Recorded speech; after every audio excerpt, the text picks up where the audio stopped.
안녕하십니까. 오늘은 로마서 7장 5절에서 8절의 말씀으로 율법과 제 두 번째라는 제목으로 하나님의 말씀을 나누고자 합니다.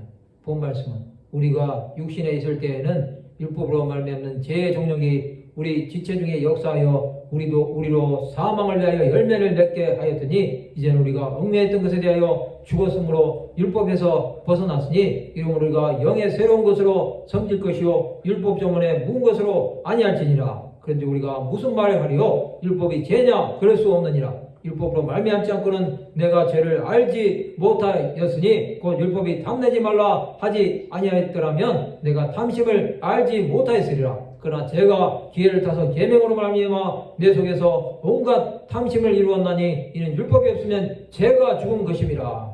우리가 구원을 얻기 전에는 율법으로 말미암는 죄의 종력이 있었습니다. 그것은 우리 지체 중에 역사하여 우리도 사망을 위하여 열매를 맺게 하였습니다. 그러나 그리스도의 보혈로 이제는 죄가 도말된 것입니다. 이제는 우리가 얽매였던 것에 대하여 죽었으므로 율법에서 벗어났습니다. 율법은 사람을 죄의 매개에서 자유를 구속합니다. 그것은 더 많은 정죄를 가지게 할 뿐입니다. 율법의 규례에서 이제는 자유해야 합니다. 예수께서 십자가에서 죽으시면 죄와 사망의 법에서뿐만 아니라 율법에서도 자유하게 하신 것입니다. 이러므로 우리가 영의 새로운 것으로 섬길 것이요 율법 때문에 문 것으로 아니할지니라. 이제는 성령의 인도하심을 따라 간다는 것입니다. 율법 정문이 그리스도의 법을 앞서지 않는다는 것입니다. 율법은 죄가 아닙니다. 율법으로 말미암지 않고는 죄를 알지 못했습니다. 율법은 죄를 깨닫게 합니다. 또 그 죄에서 돌이키게 만듭니다. 율법이 탐내지 말라고 하지 않았으면 탐심을 알지 못했습니다. 탐심은 우상숭배라고 말씀하고 있습니다. 죄는 기회를 타서 온갖 탐심을 이루어냅니다.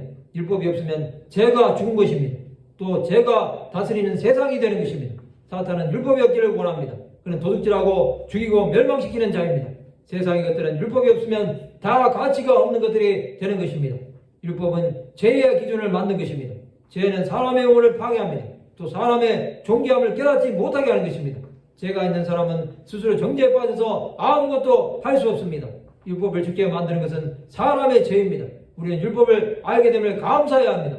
그렇지 않으면 여전히 죄의 노예로 살고 있었을 것입니다. 하나님의 말씀인 율법을 행함으로 예수께서 율법을 완성하신 의미를 깨달아야 합니다. 성도 여러분, 죄의 정욕으로 사는 자들이 되지 말아야 합니다. 그것은 우리의 영혼을 사망으로 끌고 갑니다.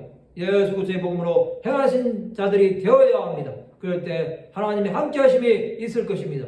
율법으로 죄를 깨닫는 자들이 되어야 합니다. 또 그 죄가 그리스도의 보혈로만 정결하게 됨을 믿는 자들이 되시기 바랍니다. 주 예수는 율법의 완성자이십니다.